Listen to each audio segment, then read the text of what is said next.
bangers. Bangers and Marsh. Hello, mate. It's a podcast. Yep. You've come.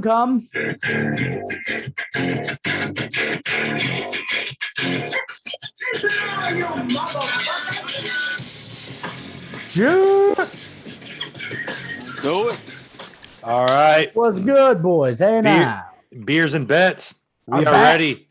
We are here for our Week 6 preview. We are live. We're about 10 minutes from kickoff for the Thursday night football. Buccaneers at Eagles. We'll talk about that towards the end. We got to start off. It sucks, but we got to start off with John Gruden. I was bummed out all day Tuesday. I don't expect to see much from him for the rest of his life. He's one of my favorite people as a kid growing up. Even into adulthood, he was one of my favorite people. And it just sucks to find out he's kind of a shithead. He is a shithead. I think that's safe to say. Yeah. To try to shed a little bit of like light on a terrible situation. I did have to laugh a little bit when I heard Adam Schefter jump on Monday Night Football on ESPN, and he goes, John Gruden had a clean sweep. He insulted Roger Goodell, minorities, women, and homosexuals. Yeah. So it's like Schefter, you've been doing sports for this fucking long. When we think of a sweep, it's somebody winning like a 4-0 series. This wasn't like, I wouldn't use the word clean sweep. Yeah, he checked all the boxes off, dude, in one email. It was like all. That was the one thing that made me laugh a little bit about it. But it was probably just the one about Michael Sam. That was probably the one email he sent about Michael Sam. Checked them all off. They're like, all right, well, there's that. Okay, there's a couple nude photos of females in the chain of emails. Is there? That was in there too. It's kind of sad too, because at first, with the first comment that was leaked about Boris Smith, the NFLPA guy, that was in 2011. So like Tirico, Gruden, Edelman, like people came out pretty quickly to his defense. And then how quickly, 48 hours later, it's like, oh shit. Now this stuff was in 2018. You can't do the whole take it in context argument anymore at that point. Sucks, but man. I mean, do you think he would have looked better? I don't know if it changes much, but John Gruden definitely would have looked better if after that first email got leaked, he could have put the pieces together and been like, I know there's a lot more coming, and got out in front of it and been like, I was kind of a crappy person 10 years ago. Yeah, I didn't really realize how much some of that stuff meant. If he would have got out in front of it, it probably would have helped his image a little bit more. But the result, I think, would have been the same. He gets forced to resign. Because if you're firing off texts or emails like that, dude, you gotta be thinking. You can't be the head of a head coach, or even when he was working at ESPN, you can't have that title. People respected the shit out of. He had his own quarterback he would do it with the quarterbacks, and it was cool, man. I fucking was, as I hate the Raiders growing up traditionally. I had to as a Broncos fan, but like when they got Gruden, I was like, damn, man, I really like Gruden, and I would always watch his shit. And like you said, man, and maybe I didn't even think about it like that yet, because it does. It's like, dude, shit, maybe he is just. But there's good people do bad shit and say bad stuff, and if every email or text I sent was like highlighted, or anybody for that matter. So I think it'll be interesting how the NFL handles it going forward, because the other people have to have shit on their fingers from it too, man, or they've done it. Carr came out and said, the quarterback was like, I'd like to see the rest of the NFL's email, and that's not their business because they don't have it, but it is. It's like, who knows what people say, but again, man, you can't do that shit. When you're that in that position, you gotta understand that, man. He's probably a product of the world he grew up in, but when you get to that point and you're responsible for so many people, particularly you're leading the same people you're criticizing. The only thing he was thinking about, it was like the only way he could see the world was through people who were just like him, like white males that had a position of power. And like I mean, that it gets it sucks. On the football side, there's a lot of white males out there that don't think that that aren't that stupid. For sure. Shit. But there's a they're put into a lot of people are put in, and so he probably looks like he's one of those bad guys. But with a guy with his fucking stature and you can't be doing. Yeah, Brad, go ahead. You were gonna say something. Well, do you think? But besides all of this, do you think the three of us have Gruden built up? Obviously, just kind of when we grew up, when you look at him just on paper, he's really not that impressive of a head coach. He's a hilarious personality. Oh, right. No, you know what I mean? Yeah. But you look at he's four wins over 500. He's barely over 500 in the postseason. He's Jeff Fisher with the Super Bowl win. Pretty much. And now you're hearing he's being removed from the Tampa Bay's Ring of Honor. He already has been. Right. So how far does that go too? Does he get erased from everything in the record books pretty much? Where does he definitely never makes the Hall of Fame. So what else does he have to do? Yeah. But I mean, does his name get removed even from like head coach of that year? How far does it go? No. Because this is an honor, like that is an honor. Because even the statement the Buccaneers made was like, we appreciate all of his efforts on the football field, but we just cannot agree with his personality, his opinions. And they handled it really fast. Yeah. They were. Yeah, they did. But the thing is, they got Brady. The Bucs hired the first official assistant coaches in the NFL last year. So the Buccaneers are an organization in front of we need to bring women into this. There's no reason they can't be a part of this. And so they're the Buccaneers ownership and management has been super progressive. So it makes sense that they're going to get out in front of it. Yeah, they're not gonna stand for that shit. Well, it's just kind of like the world too, as the more older people move on, you hope younger educated move into positions, that because you're seeing women everywhere, more referees, more coaches, more scouts. So the Bucs game has started. So I just want to make everybody aware that I will be doing this you're good, man. for the rest of the podcast. You don't have Tourette's? All right. Yeah, let's close out John Gruden there. Jimmy, start us off talking about this Red Sox Astros series. What's your confidence level? This is a series between two teams that cheat. We're well aware of it. Which team do you think can figure out their way to get away with more this series? Fuck off. Dude, I don't know, man. It's hey, when we cheat, we come out. Alex Cora came out. He admitted it. He fucking stood up to all the bullshit and took a year-long suspension. None of those players. It's fucking. I read it best in an article on NBC today. It's humility versus defiance, and it is, man. It's guys that don't want to look themselves or look in the mirror and say I fucked up. They sit there and bitch about it. A bunch of that must have been a Boston Globe article. Oh, it was NBC Boston. You better believe that. Yeah, one, I was like, But dude, no, that's not national media. And in terms of winning, I think I'll take Alex Cora over Dusty Baker any day of the week. So I'd agree with that. I think we have a manager that's going to put out the best guys in the best situations. He's done it so far. I mean, we just beat the Rays, who have a better pitching staff than the fucking Astros do. I don't see why we can't beat up the Astros too. Yeah. 7-game series, you could say that pitching maybe matters a little bit more over the course of 7 games. Yeah, I mean, it would have been more effective over. Yeah, you're right. But at the same, offense is going to. But when we beat the Astros in 2018 to go to the World Series when we won, it was a 5-game series. It could have been 7. It was just the difference of Benintendi making a diving catch at the bottom of the ninth with 2 outs on Bregman with the bases loaded in a 2-run game. So if he doesn't catch that, ball gets to the wall, at least 2 score, maybe 3. They might win that game. They win. So that game, that series could have gone. We were just fortunate enough. And they had Verlander that year too. Yeah, so we were able to beat them. And they had peak. Verlander. Yeah.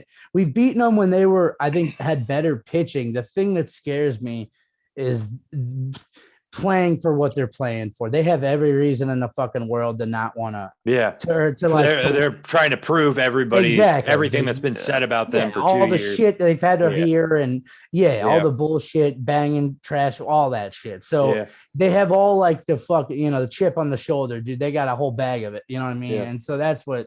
But I also heard something on the Astros podcast before you move on. God, we shouldn't have done the Red Sox. He's been talking for no, 5 real minutes. quick. Well, it was funny to hear. You've been watching the game. It was the Bucks are going to score a touchdown before you're done talking.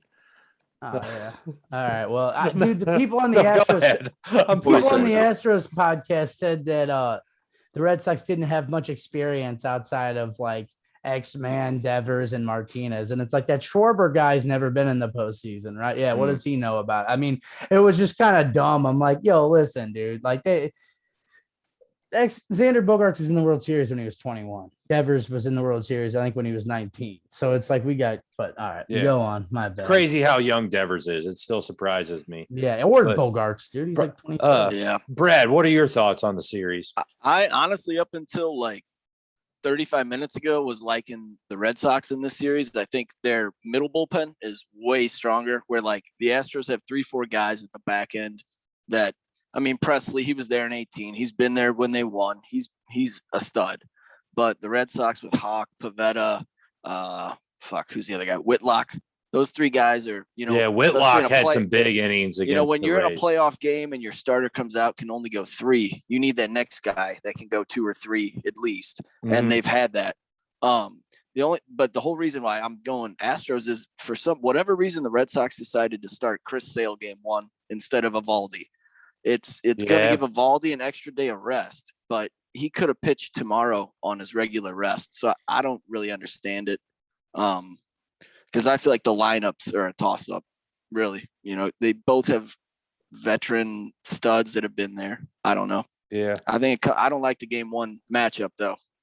Okay. I don't like that. I will say it just kind of has that feeling. When did that get announced? 35 minutes ago? Because I've been keeping up trying to see who we're starting. Maybe like an hour ago. Yeah, so that has to be just because I've been trying. Yeah. Well, fuck. All right. Well, yeah, because Chris Sale what did he make it 1 inning against the Rays? Yeah. But last start. He hasn't pitched too deep into a game since he's been back. So maybe they're already planning on like a Sale. And maybe it could be all gamesmanship. Sales pitching 1 inning, and then they go to a Hawk. I don't think they're doing. They wouldn't plan to do that. Well, they would bring Sale in out of the bullpen if the Astros don't screw with their lineup that much. Kind of like the Red Sox. You have your set core of guys, and I really fucking hate that Astros. Dude. Well, I will say, Jimmy, the Red Sox have that feeling of just a team of destiny, kind of like the Blues Stanley Cup year. Yep. They just they came in. Nobody expected much out of them this year in the playoffs. Right. And like once you get that rolling, it's just like, well, we're here now. It feels so good and free. We can beat anybody right now. And so come into Fenway and try to beat us. It's like good luck. Like, you can come in, but you'll see. Yeah. More of an advantage than playing in Houston, I think. Yeah. You know what I mean? I think going down there. Yeah. Let's close it out there, the baseball talk. Let's move on to week 1. I'm starting off with Jimmy's favorite team, the Chiefs, -7 at the Washington football team. I'll take this pick first because you guys know I'm usually on the Chiefs side of things when it comes to betting. I'm taking the Chiefs -7. It's a matter of time. OJ Howard touchdown. There we go, Tampa. All right. Hey, did that guy get a catch yet? It wasn't for 14.5. Nobody has been on the field. We got to hold off here. Don't give it away yet. Okay. All right. I'm sorry if I'm ahead of you guys on the football game. Touchdown, Tampa Bay. Fire those cannons. Chiefs -7. They keep it a little bit more simple on defense. I mean, it's Taylor Heineke versus Patrick Mahomes. That's reason enough for me to think that Mahomes beats him by more than a touchdown. Washington football team's defense we thought was good going into the season. It's not. This is like the Chiefs have to have enough pent up anger to just unleash it on somebody. And it's going to be the Washington football team on Sunday. So you guys probably feel differently. I know where you guys stand on the Chiefs. So Brad, you step in first. What do you think? I'm unfortunately agreeing with you. I've held out hope all year with Washington, but I mean, you're talking a D-line with 4 first-round picks, and I think they have 9 as a team through and Chase Young is 1 sack on the season. That's just, to me, it's crazy. I'm taking the under though. I don't trust the Chiefs enough to take the 7. I really think with Chocolate Eclair gone, they kind of just like, I agree with your thinking that they kind of simplify the offense and just don't let Washington get the ball too often. But yeah, I don't think there's any way it gets to 55. Yeah, that is a high total when you think about. That's what I like too. You're going with the under as well. I want to do the. I really want to do the Washington football team money line, man. Because money that line, would not just the points. Ooh, baby, that would be like good. That would be where you could start talking about the Chiefs who might miss the playoffs. That's what I'm saying, though. But like, that's the kind of loss that teams have. That like, remember the Rams in the early 2000s? You know, like when it started getting ugly, and you're one like, of those back-breaking ones. We can't even beat this team on the road. Like your quarterback's getting banged around, and maybe it will be a game where Chase Young could have 4 sacks, you know, or whatever. It's funny you bring up Washington too, because I feel like Washington always did that to the Rams. Yeah. Mm-hmm. Like you think you got something. You're like, all right, we're gonna at least win that one, and then you lose that one, and you're like, all right, they just out physical us. Yeah. All right, now we're 3-7. Like now, I mean, even if we went out, all right, so you guys both like the under. I'm gonna take the Chiefs -7. Let's move on to Packers and Bears, another noon game. Packers are favored by 5 points. Over-under is at 44, which is a very low number. I'm going to stick with the favorite again here, Packers -5. The Packers defense is pretty good. Justin Fields isn't ready to keep up with Aaron Rodgers. Brad, you made an ugly face. The Packers defense has been pretty damn good this year. Yeah, you could try to find a game to say otherwise, but the only one you could really find the other you're right. They direction find a is way the to Saints stay in game. Games, but they haven't had. They do what they have to do. Yeah. Well, let you. They held Joe Burrow in check all day. You know, right? But what are the Cincinnati held A-Rod in check all day too. Yeah, that was the one that was rigged by Vegas, though. We know that. Yeah. I mean, I honestly like your pick though. I do think Green Bay's too much offensively, and now you add in Damian Williams is out with COVID for Chicago. Yeah, it's Justin Fields and a rookie running back. I mean, every receiver is hurt. Mack is questionable, so it's going to be ugly for Chicago. I'm taking Green Bay in the 5, but I like the over too. Yeah, Jimmy, what do you got to say? It's lame. I'm gonna go money line in the over. Okay, I will say money line with the over. Okay, yeah, with the over. I think they could light him up if he's saying max out too. I haven't looked too much into that game. Questionable, just he's hurt. He's banged up. Okay, yeah. But I think I'll tell you the one thing about that game that it does, and I know that's why they said it there. It's being in Chicago. It has to be, you know what I mean? Yeah. It's windy, the home field advantage. It's one of the older rivalries in the league. That crappy grass. Yeah, just that. I need to make it there before they fucking tear that. I agree, down. Man. It'd be a fun trip. We should all try to plan one up there or something. That'd be cool. I know. I've told it from everybody I've heard that grew up in Chicago. They don't use police for security. They have their own security force. Yeah, so it gets up. They really don't get shit. You know what I mean? It's like a private. I'm down with that. Yeah. Dude. The Bucks play the Bears, but it's in Tampa this year, so that's unfortunate. Man. Yeah, if we plan when we have to do it early, because I don't want to go up there, man. I could get it'd get fucking cold if it was later in the year. I'd agree. Last thing I had on this Green Bay Chicago game though is LaFleur. Since he's taken over, he's 4-0 against the Bears against the spread. Oh, good stat. I like that. It's kind of. I like that. We'll stick with that. Hey, Jimmy, did you end up starting Devontae Smith?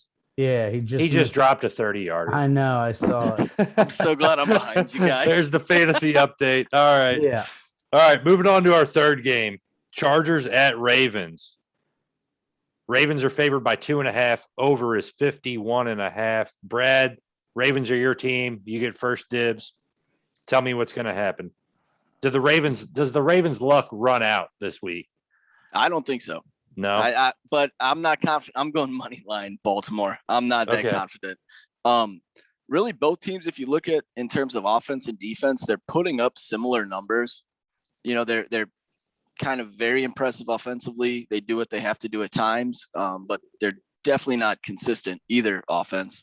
and both defenses a little underwhelming. The big thing I'm thinking is we're in Baltimore.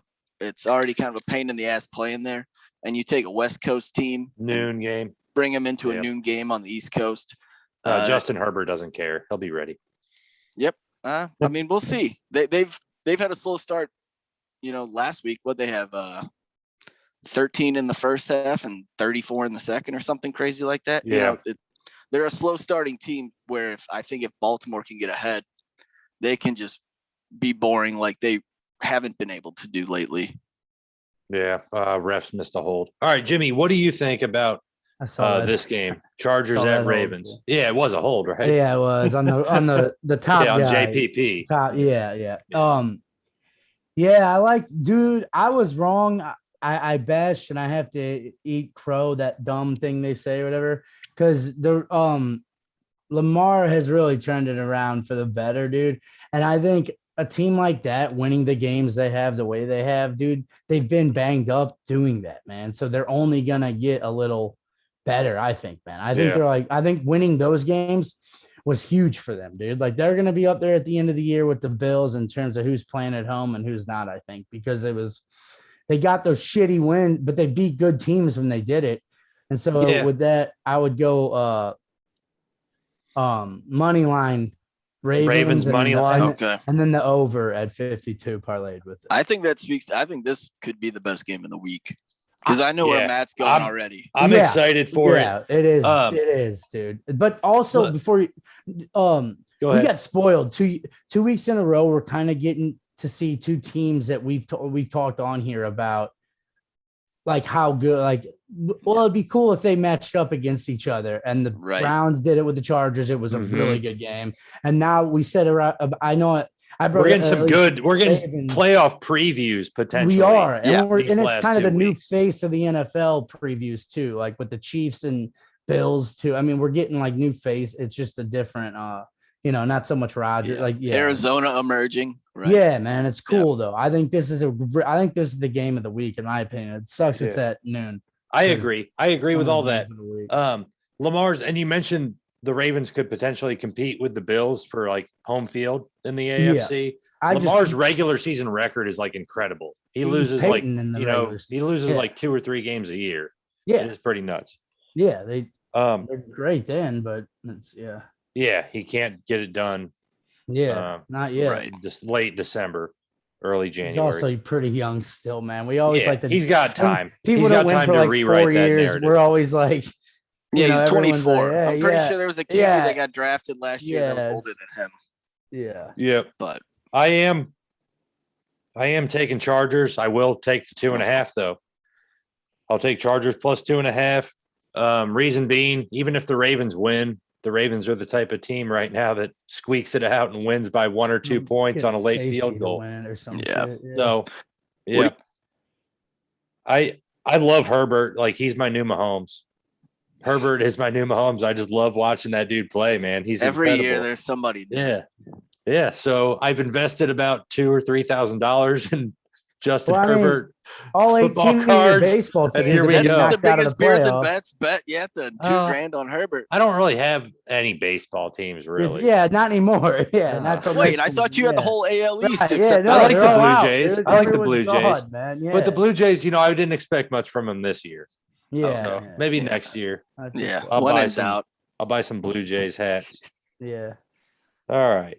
So cool, we still have plenty of time. I'm kind of surprised.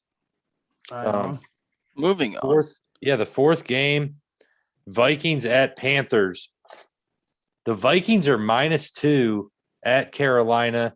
Seems a little bit fishy to me. -2. Don't you think the Panthers deserve to be favored in this game from what we've seen out of both of these teams? I mean, not according to you, because the Vikings at one point were the best team in the league. So no, I never said that. I said their offense is incredible. Yeah, they were they have weapons that rival almost any team. Like top 5. Good gosh, Matt. That's interesting because that has changed that line. I looked at it at 2:00 today.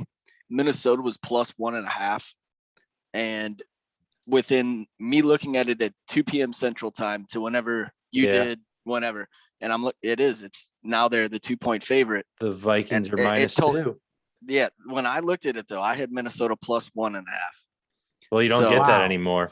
No. And what I'm guessing is I'm thinking the McCaffrey that he didn't practice again today. Then that's when all the money started dumping in on the Vikings. Is Dalvin healthy? He's questionable.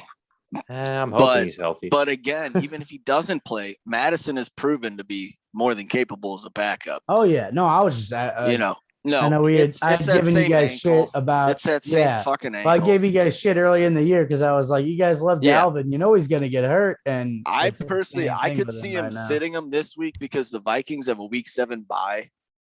So at this point, why not sit your stud running back one more week? Madison proved he's fine. What's the record looking at right now? 1-3, isn't it? Or 2-3? No, I thought both these teams were 3-2. The Vikings could be 2-3. I think they might be 2-3. Yeah. Let's that is it. Vikings are 2-3. Carolina's 3-2. Yeah, Ramsey on it. But I do feel like Vikings just handle being without their top back better. I'm going over 46. How about that? Screw this line moving all over the place. I'll take two teams that have enough weapons on offense. I'll go over 46. Yeah. Yeah. I'm going to take Vikings money line then if it's fluctuating this much.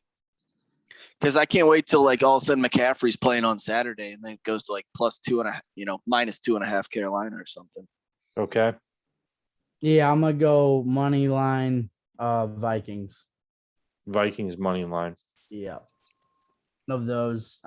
Because maybe the Vikings win and maybe they put up 20 in the first. I don't know. Yeah. Carolina's still, they're playing good football. They're tough. I just don't know if they're good yet. But they could beat teams in a given week. They could win a weird game. Yeah. This game's a coin flip for me. And I just say there's a lot of offensive weapons in this game. So let me just ignore who's going to win and take the over. That's my logic. Right. Yeah. Yeah. Only thing I know is I feel like the Panthers, the games they win, they always have a couple of turnovers. And that's the one thing the Vikings have been good about this year is not turning the ball over. I think they have 4 through 5 weeks now. Yeah. So you like that? I mean, I know it's a lame conversation to say the turnover battle will win, but if they give it up once, they'll be fine. If they start giving Jeremy Chin a fumble recovery, it's probably all over. Well, Jeremy Chin ends up in the end zone way too fucking much. That's the only time I hear his name called is when he's picking up the ball and running. Because he's like Palomalu, and he just doesn't stick to the system. He just does what he wants. Just aside for a second, because we got a little bit left here. I had one of the questions I had was which one of these had the most picks, and it was Ed Reed, Palomalu, I can't think of the third one. Ed Reed, Palomalu, or Peanut Tillman. But I was interceptions or forced fumbles? Picks. I'll go with Palomalu. And I'm pretty sure on this list it was fucking Peanut Tillman, dude. Are you serious? Yeah, interceptions though. I guess because he's a cornerback. Maybe that's what I mean. That's why I took him off because he was a safe. They're all safeties, they were all really close. It was Dawkins was the other one. Dawkins, it was Dawkins, Palomalu, and then Peanut Tillman. And Peanut Tillman only had 38 picks because he would punch the ball out every time. Yeah, that's what I remember. Peanut he wouldn't. He would do the peanut punch. Yeah. Well, that was much tougher than your trivia questions that I nailed the other day. Yeah, it's true. Fuck you, man. I was nice to you, fucking lucky bastards. So dude. Straight up, I don't want to jump into another game because it is the next one we got on the list is Cardinals Browns. I don't want to get into that yet. Let's burn these last 5 minutes. The Bucks Eagles game is 7-7. Both teams scored touchdowns on their opening drive. The Eagles did it a lot more unconventionally. There's some fuckery going on. Fill us in. I mean, there's a 40-yard pass interference call that was questionable. Didn't he catch it? No, he dropped it. No, he did drop it. He did drop it. All right. Yeah. And the third and 12 we gave up was inexcusable. Did you guys catch any of the hockey on ESPN at all? Did you see any of the highlights or anything of the Kraken? I looked at the Kraken's logo and their sweaters. Cool.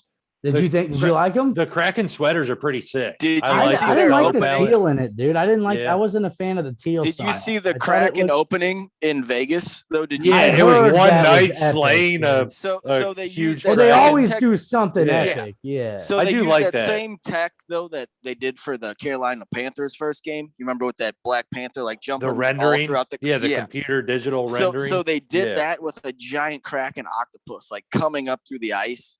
And then there's a Vegas night, and they just have like a spotlight on. It's always the same guy, dude. And he's just skating around with a little knife, dude, like fighting this underwater thing. But it is impressive. And it gets what if he tripped and fell on the ice? Oh my god! Well, no, I've said, dude, I told. And they just roll with it. The tentacle just takes them under. Bet the Kraken, dude. I've said though to Katrina, I'm like, hey, that'd be a dope place to watch a game, man. Because Vegas, they do it right, dude. Like, their intro is like a Vegas show, dude. Like they have like actors out there, you know what I mean, on skates and shit. Like honestly, I'd like to see the Raiders try something like that out. Get like just a entertainment crew in there. I'm surprised they don't because they have like a club and shit in there, don't they? I wonder if the NFL restricts that stuff though. Yeah, the theatrics. You know, they are the it needs to be like classic, right? Yeah. I'm watching this intro. Yeah, that those Vegas ones, dude. That guy that. They used to have the one dude would just carry a sword, and it's just like, dude, if you were that guy, like, you know, because he like doesn't ever, you know, he's like, oh yeah, you know, and he's got, he thinks it's his like big break, right? Yeah. That's what I'm saying, man. It's like, yeah. Oh my god, you play for the Knights? No, I don't play for them, but turn on the game. Like I'll be on about an hour before, like show up early. Any day now, somebody's going to call, giving him a Marvel movie, a Marvel comic book movie. He'll be the lead just man let me be as a knight, some comic book knight. He'll get the role. Guys. All right, now. Oh, no, never mind. Don't do that. Don't do that. That ain't funny now. Let's wrap up part one there. We'll get back to it. The first game we got is Cardinals at Browns, which is, other than Chargers Ravens, that's one of my favorite games of the week. That's another. NFL's doing a great job this year of giving us real good quarterback matchups of young QBs. I think. Yeah, it's pretty cool. Well, yeah, because you think from here on, what we're breaking is the 3:00 plus games. You know, you get lucky with a lot of the noons, but I feel with we get 3 or 4 3:00 games, and they're all kind of. There's something interesting to them all, at least, I guess. The afternoon games are all good enough. You could see them going both ways. Yeah. All right.